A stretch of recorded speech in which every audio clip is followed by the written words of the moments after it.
Good morning, friends. Good morning, sir. All right, so new morning, new lecture, and a new chapter named Learning Curve. Before we start with this chapter, again, operations research. The focus has always been one thing, and that is optimizing the cost. कुछ भी हो जाए, मुझे cost को optimize करना है. Any which case, it is a part of advanced management accounting. ठीक है, advance management accounting is further subdivided into costing and OR. So जो ओआर का पार्ट है, the history starts from world war 1, world war 2. That is where the real inception of OR was. And now learning curve also relates back to that time. Before we start this chapter, let's start with an example where each one of you will be able to relate. Just 2-3 examples and I'm sure concept-wise learning curve will be clear. I ask you all, now you all are CA final students. अभी तक full-fledged पढ़ाई भी तुम लोग ने चालू नहीं किया है. जब तुम लोग full-fledged पढ़ाई चालू करोगे, pick up any theory subject. Say for example, if I pick up a subject like say law, can I say full theory subject है? Law का book. Say for example, law का मेरा बुक है of 500 pages. Yes और no? ये law का book जो 500 pages का है, फर्स्ट टाइम जब तुम लोग रीड करोगे तो तुम लोग को कितना टाइम लगेगा approximately? Just give me your view. So law का बुक है, first time I am reading this law book which is of 500 pages. How much time will I take? Can I say एक example के तौर पे, sir we will take around 15 days. Yes or no? ठीक है. So on an average मैंने 30 to 35 pages per day का एक average लेके 15 डेज में 500 पेजेस कंप्लीट किया. एक बार पढ़ के तो काम नहीं होगा. सीए फाइनल में I been telling you at least 3 times you will have to go through the whole syllabus. At least 3 times.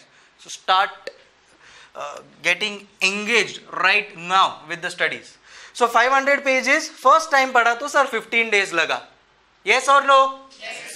अब मैं यही सेम बुक वापस से सेकेंड टाइम पढ़ूंगा, यही सेम बुक वापस से सेकेंड टाइम पढ़ूंगा तो मुझे 15 डेज से ज्यादा लगेगा या कम लगेगा? बोलो. बट ऑब्वियसली कम लगेगा. सर हम लोग को वापस सेम 500 पेजेस अगर पढ़ने हुए तो हम लोग ये 12 डेज में खत्म कर देंगे. Everybody agrees?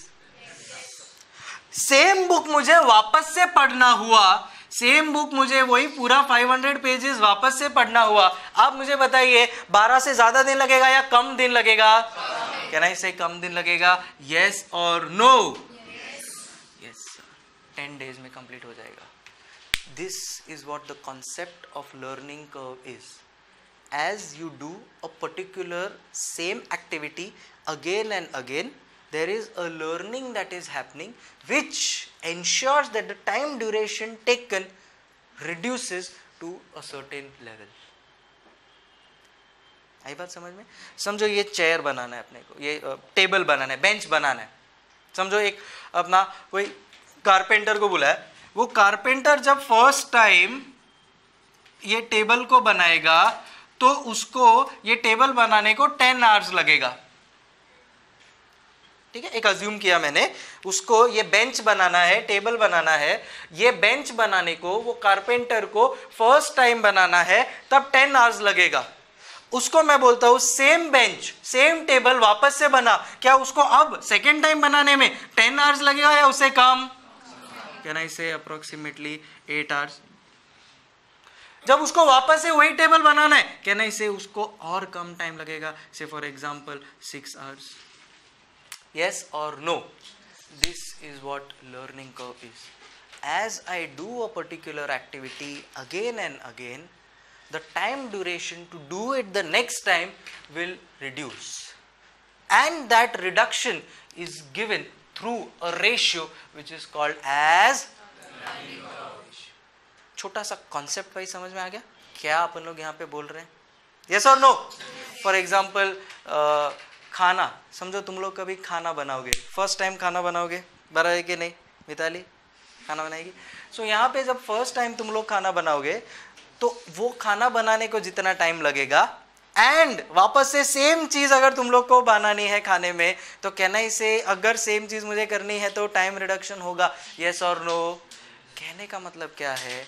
that if there is a labor oriented activity and that labor oriented activity is done again and again with the same way, then in that case there will be a learning curve, and that learning curve will result in the duration of the work that is being done, and it becomes very important in practical application.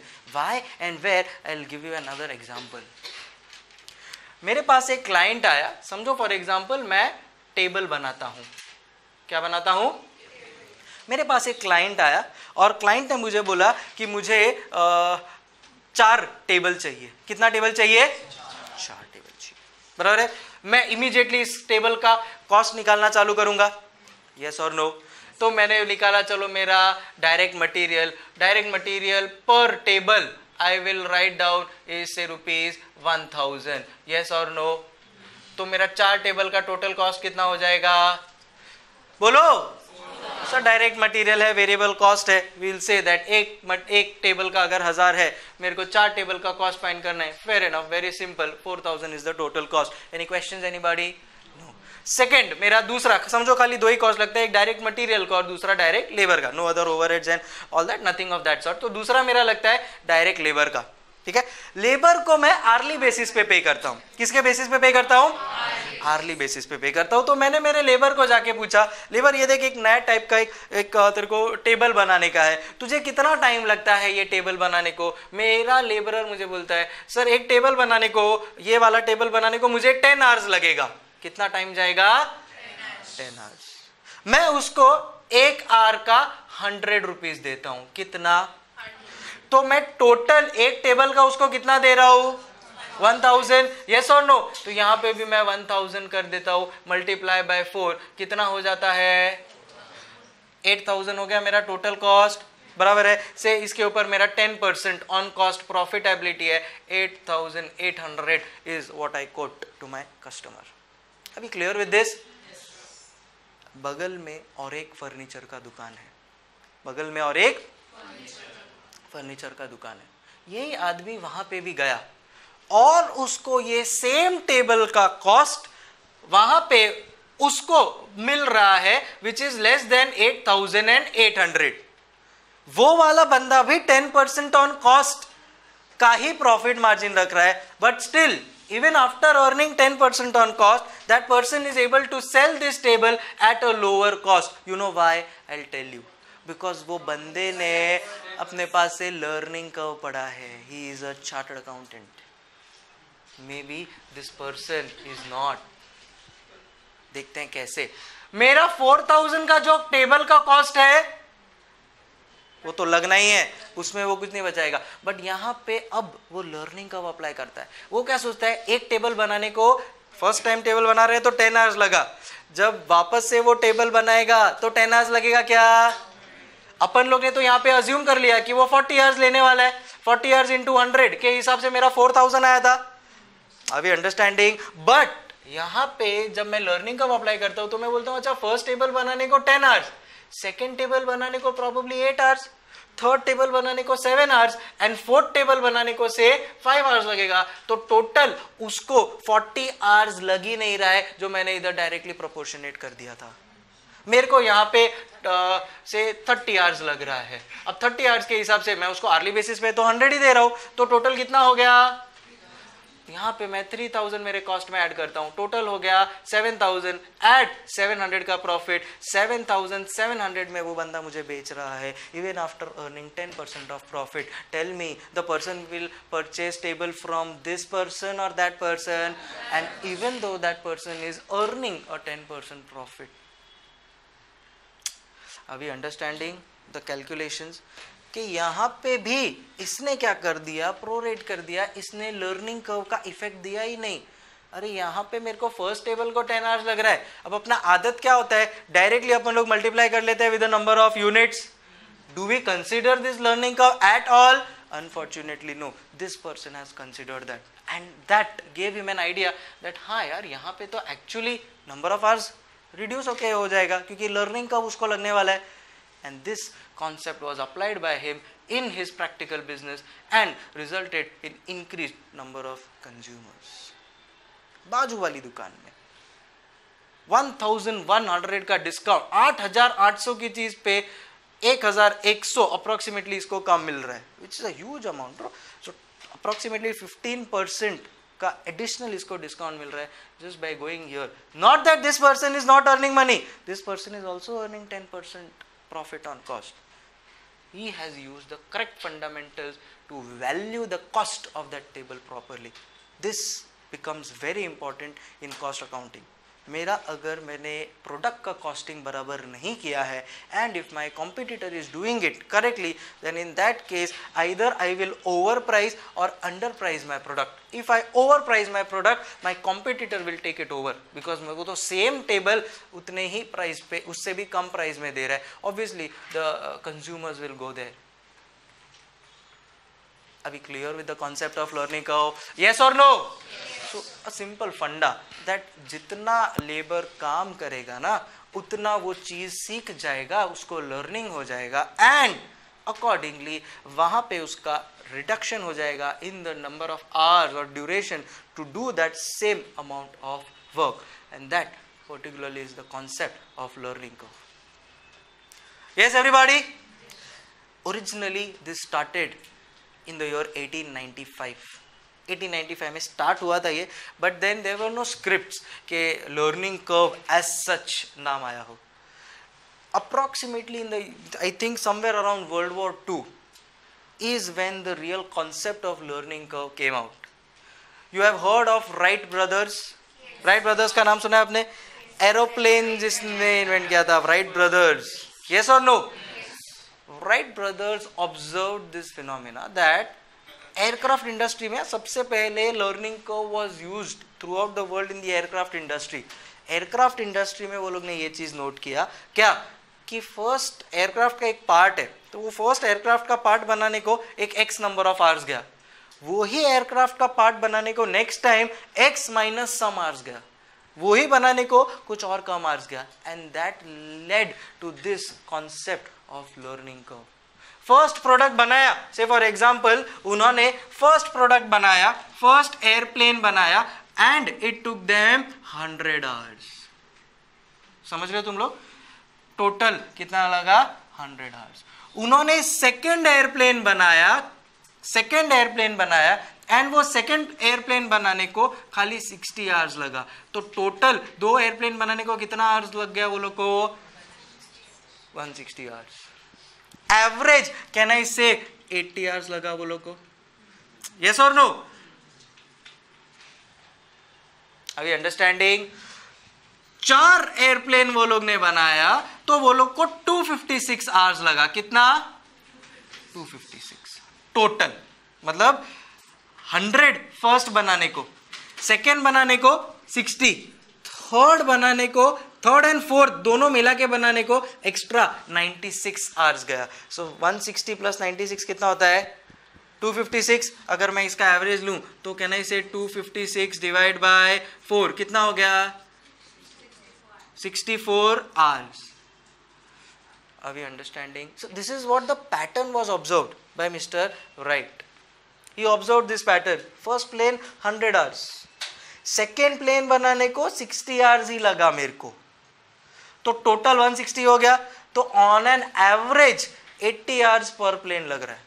Third and fourth 2 extra और plane बनाया, 96 hours लगा, तो total 160 plus 96 256 hours हो गया। तो additional मेरा in this case वो लोग ने देखा कि 96 आवर्स लग रहा है, एवरेज 256 डिवाइड बाय 4 64 आवर्स हो रहा है। दे ऑब्जर्व्ड अ पैटर्न। ये लर्निंग कर्व में वो लोग ने एक पैटर्न ऑब्जर्व किया। क्या पैटर्न ऑब्जर्व किया? दैट 80% का यहाँ पे लर्निंग हो रहा है। यस और नो? 100 into 80%। किसमें पैटर्न बैठ रहा है? ये एवरेज आवर्स में। ये है मेरा टोटल आवर्स, ये है मेरा average hours. So average hours पहले 100 लग रहा था एक बनाने को, अभी एक बनाने को एवरेज आवर्स कितना लग रहा है? एक पैटर्न बैठ रहा है 80% का यहां पे, और मैंने बनाया तो एवरेज आवर्स कितना जा रहा है मेरा? एक पैटर्न बैठ रहा है मेरा इसका 80%। Are we understanding? And this led to the conclusion that there is a 80% learning curve effect on making this aircraft when the output is doubling. Observe, यहाँ पे 1 था, output double कितना होता है? Output double कितना होता है? So जब output double हो रहा है ना, तब ये learning curve straight forward way में लग रहा है. इसका मतलब ये नहीं कि आउटपुट डबल नहीं हुआ तो नहीं लगेगा, तो फिर भी 101% लगता है, बट उसके लिए एक अलग तरीका है. We will see that. As of now what Wright brothers saw is what I am seeing. I am telling you कि output double, output and learning curve average के ऊपर. थोड़ा ये कैलकुलेशंस कॉम्प्लिकेटेड है, इसको साइड पे रखते हैं. वापस जाते हैं बेस कॉन्सेप्ट पे. बेस कॉन्सेप्ट मुझे बोलता है कोई भी चीज मैंने पहली बार की, फिर दूसरी बार की, फिर तीसरी बार की, लर्निंग कर्व इफेक्ट लगते जाएगा. And the number of hours duration जो मैं पहले दे रहा था फर्स्ट टाइम, उससे there will always be a reduction. Yes और नो. दूसरा, मैंने टेबल का एग्जांपल लिया था. टेबल अगर मेरा आदमी फर्स्ट टाइम बनाने को 12 आवर्स लेने वाला है, नेक्स्ट टाइम बनाने को वो शायद 10 आवर्स में कर देगा, नेक्स्ट टाइम बनाने को वो 8 आवर्स में कर देगा. There is a learning curve effect that is happening on doing the same thing again and again, which is very much obvious and commonsensical as well. We are just putting it in the form of a theory. We took a small example जहाँ पे अपन लोग ने देखा कि कैसे एक customer same चीज 8,800 में मिल रहा है एंड 7,700 में मिल रहा है just by employing a proper learning curve effect and pricing my product properly. I hope we are clear with these examples. In a nutshell, in a simple language, I will try to say learning curve is the effect that happens to the laborer when he produces the same output again and again, and as a result of which the average time or the total time over a period of time will reduce. क्या ये zero हो जाएगा कभी? नहीं, कम होते जाएगा and then फिर बाद में एक लेवल पे आ जाएगा. That is called as the constant stage. उसको क्या बोलते हैं? सो मेरा एक होता है लर्निंग स्टेज, जहां पे मैं जितना लर्न करते जा रहा हूं उतना नंबर ऑफ आवर्स मेरा एवरी न्यू प्रोडक्ट बनाने पे रिड्यूस होते जा रहा है. फिर एक टाइम आएगा जब स्टॉप हो जाएगा. अभी ये 500 pages 12 days, 500 pages 10 days, exam आएगा तब तक 500 पेजेस 2 डेज, फिर बाद में एग्जाम के दिन पर 2 आवर्स भी आ जाएगा. Anyways, let's be realistic. Can this ever go below 2 days? पूरा का पूरा वही पोर्शन वही क्वालिटी से करना will not be possible. Are we understanding? फिर बाद में तुमको अटेम्प्ट भी लगता है तो भी उतना ड्यूरेशन तो जाएगा ही जाएगा. समझ रहे हो ना? तुम लोग सीए वाले टर्म से रिलेट कर रहा हूँ, अटेम्प्ट से मुझे गलत मत समझना. यहाँ पे ये 500 पेजेस 2 बार 3 बार 4 बार पढ़ूंगा, मेरा नंबर ऑफ डेज रिड्यूस हो जाएगा. फिर there will be a time कि भाई कितना भी अटेम्प्ट लगे उतना मिनिमम ड्यूरेशन तो मुझे लगना ही लगना है. फिर और 3-4 अटेम्प्ट लगा तो मुझे मजा आएगा पढ़ने में या बोर होगा? That is called as the boredom stage. So learning stage के बाद आता है कांस्टेंट स्टेज, कांस्टेंट स्टेज के बाद आता है boredom stage. Again companies use this to manage. तो कंपनी देखता है कब आदमी लर्निंग स्टेज पे है, फिर over a period of time उनका लेबरर कांस्टेंट स्टेज पे जाता है, फिर उनका लेबरर अगर बोर्डम स्टेज पे जा रहा है तो they will shift him to some other thing. जैसे तुम्हारे आर्टिकलशिप में भी होता है ना, पहले ऑडिट करवाओ तो ऑडिट बहुत अच्छा किया, कर लिया, समझ गए, कांस्टेंट स्टेज, फिर लग रहा है तुम्हारे एम्प्लॉयर को नहीं भाई ये बोर्डम पे आ रहा है, चलो shift them to tax department. हो गया, चलो shift them to finance department. वाह, काश ऐसा होता ना. Reality bites. Anyways, so that's how this theory works. Learning stage होता है, कांस्टेंट स्टेज होता है, बोर्डम स्टेज होता है. Again they can use it to their benefit. एक ग्राफिकल फॉर्म में भी समझने की कोशिश करेंगे और एग्जाम्पल को क्लैरिटी के साथ समझेंगे and things should be clear. Yes everybody?